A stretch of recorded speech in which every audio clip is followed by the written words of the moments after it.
అందరికీ నమస్కారం. Welcome to prime news special analysis. నేను రాజు.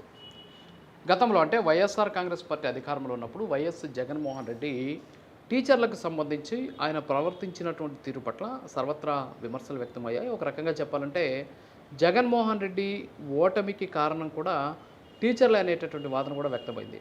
ఎందుకంటే టీచర్లని నానా రకాలుగా జగన్మోహన్ రెడ్డి సర్కారు హయాంలో చాలా ఇబ్బందులు పెట్టారని చెప్పేసి, టీచర్లకి ఒక బోధన మాత్రమే కాకుండా ఇతర పనులన్నీ కూడా అప్పగించారని చెప్పేసి, బాత్రూంలో ఫోటోలను తీసి అప్లోడ్ చేయాలని చెప్పారని చెప్పేసి, పీఆర్సీకి సంబంధించినటువంటి విషయంలో టీచర్ల మీద కేసులు పెట్టారని చెప్పేసి, సో రకరకాల కారణాలతోటి జగన్మోహన్ రెడ్డి సర్కారు, జగన్మోహన్ రెడ్డి హయామంతా కూడా ఒక రకంగా చెప్పాలంటే టీచర్లంతా కూడా వ్యతిరేకమైనటువంటి పరిస్థితి వాళ్ళందరికీ కూడా. సో దీన్ని బట్టి చూస్తే టీచర్లు ఏ విధంగా జగన్మోహన్ రెడ్డిని ఓడించారు అనేసి చాలామంది కూడా చెబుతూ ఉంటారు. టీచర్ వల్లే జగన్మోహన్ రెడ్డి ఓడిపోయాడని కూడా చెప్పినటువంటి పరిస్థితి. ఎందుకంటే స్థానిక సంస్థల ఎన్నికలకు సంబంధించి ఎన్నికల విధుల నుంచి కూడా టీచర్లని పక్కన పెట్టినటువంటి సిచ్యువేషన్స్ మనం చూసాం. అంటే టీచర్లు వ్యతిరేకంగా తయారయ్యారని చెప్పేసి జగన్మోహన్ రెడ్డి చెప్పాడు.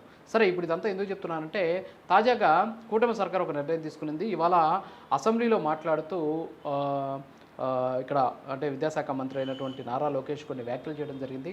అంతేకాకుండా టీచర్లకి గుడ్ న్యూస్ చెప్పినటువంటి పరిస్థితి. ఏంటంటే ఆ గుడ్ న్యూస్ ఇప్పటి వరకు కూడా టీచర్లకు సంబంధించి ఏదైతే ఒక బోధన కాకుండా ఇతర అంశాలు ఏమైనా అంటే టీచింగ్ కాకుండా ఇతర పనులు ఏవైతే ఉన్నాయో ఈ పనులకు సంబంధించి ఒక సపరేట్ వ్యవస్థను ఏర్పాటు చేస్తామని చెప్పేసి నారా లోకేష్ అసెంబ్లీలో ప్రకటించారు. దీని పేరు ఇన్ఫ్రాస్ట్రక్చర్ మేనేజ్మెంట్ వ్యవస్థ. అంటే ఇన్ఫ్రాస్ట్రక్చర్కి సంబంధించినటువంటి ఎలా మేనేజ్ చేయాలి అనేటువంటి అంశాలతో పాటు స్కూల్కి సంబంధించి స్కూల్లో ఉన్నటువంటి పరిస్థితులు అంటే అడ్మినిస్ట్రేషన్ సంబంధించి ఒక వ్యవస్థ ఉండబోతోంది అనేది ఇక్కడ మనకు చెప్పారు. అంటే గతంలో ఒకప్పుడు ప్రభుత్వ పాఠశాలలో వాచ్మెన్ అని చెప్పేసి, అలాగే అక్కడ పనిచేసేటటువంటి అటెండర్తో పాటు కొంతమంది పనిచేసే నాన్ టీచింగ్ స్టాఫ్ అంటాం అనమాట. సో ఈ నాన్ టీచింగ్ స్టాఫ్ అంతా కూడా స్కూల్కి సంబంధించినటువంటి అడ్మినిస్ట్రేటివ్ వ్యవహారాలంతా కూడా వాళ్ళు చూసుకునేవారు. బోధనేతర పనులని కూడా వాళ్ళు చూసుకునేవారు. కానీ అది రాను ఏమైపోయిందంటే ప్రభుత్వ పాఠశాలలు రోజుకి తగ్గిపోవడం, ప్రభుత్వ పాఠశాల విద్యార్థుల సంఖ్య తగ్గిపోవడంతో రోజు కూడా కొనారిల్లిపోయింది. జగన్మోహన్ రెడ్డి హయాంలో నాడు నేడు పేరుతోటి భవనాలను సిద్ధం చేశారు. కానీ ఆ భవనాల్లో కూర్చొని చదువుకునేటటువంటి పిల్లలకు అవసరమైనటువంటి విద్యని డెవలప్ చేయడంలో మాత్రం ఖచ్చితంగా జగన్మోహన్ రెడ్డి సర్కార్ విఫలమైందని చెప్పుకోవచ్చు. ఎందుకంటే పాఠశాల కానీ విద్య అనేది అక్కడ ఉన్నటువంటి 4 బిల్డింగుల రూపంలోనూ, బిల్డింగులు కట్టినటువంటి పెయింట్ రూపంలోనూ, అందులో ఉన్నటువంటి వస్తువుల రూపంలోనూ రాదు. విద్యను బోధించేటటువంటి టీచర్ సరిగా ఉంటే చెట్టు కింద అయినా సరే కూర్చొని పాఠం చదువుకోవచ్చు అని చెప్పేసి గతంలో అనేక సందర్భాల్లో కూడా రుజువైంది. మరి ఈ నేపథ్యంలోనే జగన్మోహన్ రెడ్డి హయాంలో టీచర్లను రకరకాల పనులకు వినియోగించారు. అప్పట్లో బాత్రూములకు సంబంధించినటువంటి ఫోటోలు కూడా వీళ్ళే తీసి పెట్టాలని చెప్పేసి ఒకానొక దశలో అయితే ఏకంగా మద్యంకి సంబంధించినటువంటి షాపుల దగ్గర వీళ్ళ సూపర్వైజర్స్గా పెట్టాలనేటటువంటి ఆందోళన కూడా వ్యక్తమైనటువంటి పరిస్థితులు మనం చూసాం గతంలో. అయితే ఇప్పుడు ఇదే విషయానికి సంబంధించి నారా లోకేష్ ఇవాళ ఆయన అసెంబ్లీలో మాట్లాడుతూ కొన్ని వ్యాఖ్యలు చేశారు. ప్రధానంగా అధ్యక్ష, హెరాస్మెంట్ అనేది ఉండకూడదు. ఉపాధ్యాయుల బాధ్యత పిల్లలకి చదువు చెప్తాం. ఇన్ఫ్రాస్ట్రక్చర్ మానిటరింగ్ మేనేజ్మెంట్ మొత్తం ఇతర రాష్ట్రాల ఎస్టేట్ మేనేజర్స్ అనే పేరుతో అది మానిటర్ చేస్తున్నారు అధ్యక్ష. అట్లా ఒక ఆల్టర్నేటివ్ తీసుకురావాల లక్ష్యంతో మేము పనిచేస్తున్నాం. ఇప్పటికీ బాత్రూమ్ ఫోటోలు ఇవన్నీ కూడా ఉపాధ్యాయుల బాధ్యత కాదని చాలా స్పష్టంగా నేను చెప్తాను జరిగింది అధ్యక్ష. సో చాలా క్లియర్ గా ఆంధ్రప్రదేశ్ మోడల్ ఆఫ్ ఎడ్యుకేషన్ తీసుకొచ్చే బాధ్యత మేము తీసుకుంటాం అధ్యక్ష. చివరిగా ఒక మాట చెప్దాల్చుకున్నాం అధ్యక్ష. గతంలో కూడా ఉపాధ్యాయుల పైన వాళ్ళు ధర్నాలు చేసినప్పుడు అనేక కేసులు గత ప్రభుత్వం పెట్టింది. ఆ కేసులన్నీ కూడా సరైన కేసులు కావు, దొంగ కేసులు. ఎట్లయితే మీ పైన పెట్టారు, నా పైన పెట్టారు, అట్లనే ఉపాధ్యాయుల పైన దొంగ కేసులు పెట్టారు అధ్యక్ష. ఇప్పటికీ నేను డీజీ గారితో కూడా మేము చర్చించాం. ఆ కేసులు కూడా త్వరలోనే మన ప్రభుత్వం తీయబోతుందని సభాముఖంగా ఉపాధ్యాయులందరూ నేను ఆలోచిస్తున్నాను. అందులో ఇక్కడ ఉన్నటువంటి ఏదైతే టీచర్లు ఎవరైతే ఉన్నారో టీచర్లకు సంబంధించినటువంటి విధులు అంటే వాళ్ళు కేవలం టీచింగ్ మాత్రమే చేయాలి. ఇన్ఫ్రాస్ట్రక్చర్ మేనేజ్మెంట్ వ్యవస్థను ఏర్పాటు చేసి ఆ పనులన్నీ కూడా ఆ వ్యవస్థ ద్వారా చేయిస్తాను అని చెప్పేసి ఆయన ప్రకటించారు. ఇంకొక విషయం ఏంటంటే ఎస్పెషల్లీ టీచర్ల మీద అనేక రకాలైనటువంటి కేసులు పెట్టారు గత ప్రభుత్వంలో. అంటే వైఎస్ఆర్ కాంగ్రెస్ పార్టీ అధికారంలో ఉన్నటువంటి సందర్భంలో ఏపీ పీఆర్సీకి సంబంధించినటువంటి ఒక ఉద్యమం జరిగింది.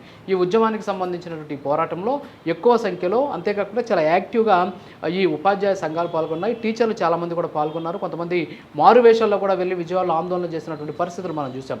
మరి వాళ్ళ మీద అప్పట్లో అనేక కేసులు కూడా నమోదైనటువంటి పరిస్థితి.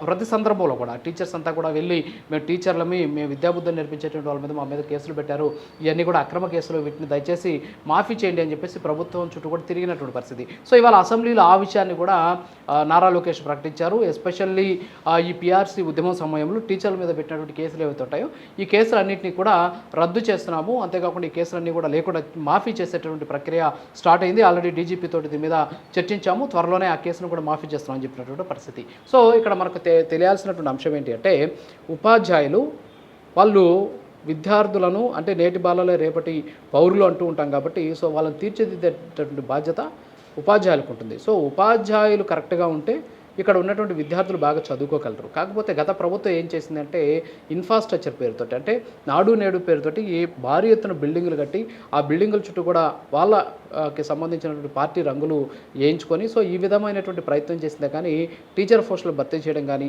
టీచర్లకు సంబంధించినటువంటి టీచింగ్ మీద శ్రద్ధ పెట్టేటువంటి ప్రయత్నం చేయడం కానీ అలాంటివి ఏమీ చేయలేదు. మనకు తెలుసు, ఎందుకంటే గతంలో బైజూస్కి సంబంధించి వాళ్ళు ఏ విధంగా ట్యాబులను నాసిరకం ట్యాబ్స్ని కొనుగోలు చేశారు. సో వాటితోటి ఏ విధంగా స్మార్ట్ క్లాసెస్ రూపంలో ఏ విధంగా ఒక అక్రమాలకు పాల్పడ్డాయని అందరికి కూడా తెలిసినటువంటి పరిస్థితి. సో ఇక్కడ కావాల్సింది ఏంటంటే, ఒకానొక దశలో ఒక టీచర్, ఒక విద్యాశాఖకు సంబంధించి ఒక మంత్రి అనుకుంటాను, ఆయన కూడా అన్నాడు, గురువు కంటే గూగుల్ బాగుంది, ఈ టైంలో గురువు అవసరం లేదు, గూగుల్ ఉంటే చాలు అని చెప్పేసి కూడా చాలా వెటకారంగా మాట్లాడినటువంటి పరిస్థితులంతా కూడా మనం గతంలో చూసాం. సో ఇప్పుడు టీచర్లకి ఒక రకంగా చెప్పాలంటే పెద్దపీట వేస్తుంది కూటమి సర్కార్. అంటే గురువుని గుర్తించింది కూటమి సర్కార్. సో గురువుకి గుర్తింపు లభిస్తోంది కూటమి సర్కార్లో అనేది ఇక్కడ మనకు స్పష్టంగా తెలుస్తుంది. సో ఏదైనప్పుడు కూడా టీచర్ అనేటటువంటి వ్యక్తి ఇక టీచర్గానే ఉండాలి. సో ఇప్పుడు టీచర్లు కూడా ఇప్పటి వరకు కూడా ఒక మోస పద్ధతిలో చదువు చెబుతూ వచ్చారు. ఇప్పుడు వాళ్ళకి టీచింగ్ ఒక్క బాధ్యత అప్పచెప్పినటువంటి నేపథ్యంలో ఉత్తీర్ణతా శాతాన్ని పెంచడంతో పాటు విద్యార్థులకు అవసరమైనటువంటి విద్యను అందించాల్సినటువంటి బాధ్యత కూడా టీచర్లకు ఉంది. టీచర్ల కోసం ఇంత చేస్తున్నప్పుడు ప్రైవేటు కార్పొరేట్ స్కూల్స్లో ఏ విధంగా అయితే విద్యార్థులు చదువుతున్నారో సో ఆ సంఖ్యను కూడా ఇక్కడ ఉన్నటువంటి టీచర్లు పెంచాల్సినటువంటి అవసరం ఉంది. టీచర్లకు అవసరమైనటువంటి వేల జీతాలు, లక్షల్లో కూడా చాలామందికి జీతాలు ఉన్నటువంటి పరిస్థితి. వీటితో పాటు వాళ్ళకి అవసరమైనటువంటి ఇప్పుడు కేసులు ఉన్నాయి, కేసులు కూడా ఎత్తేస్తున్నారు. ఇన్ఫ్రాస్ట్రక్చర్ మేనేజ్మెంట్కి దాన్ని మేనేజ్ చేయడం కోసం ఒక వ్యవస్థను ఏర్పాటు చేస్తున్నారు.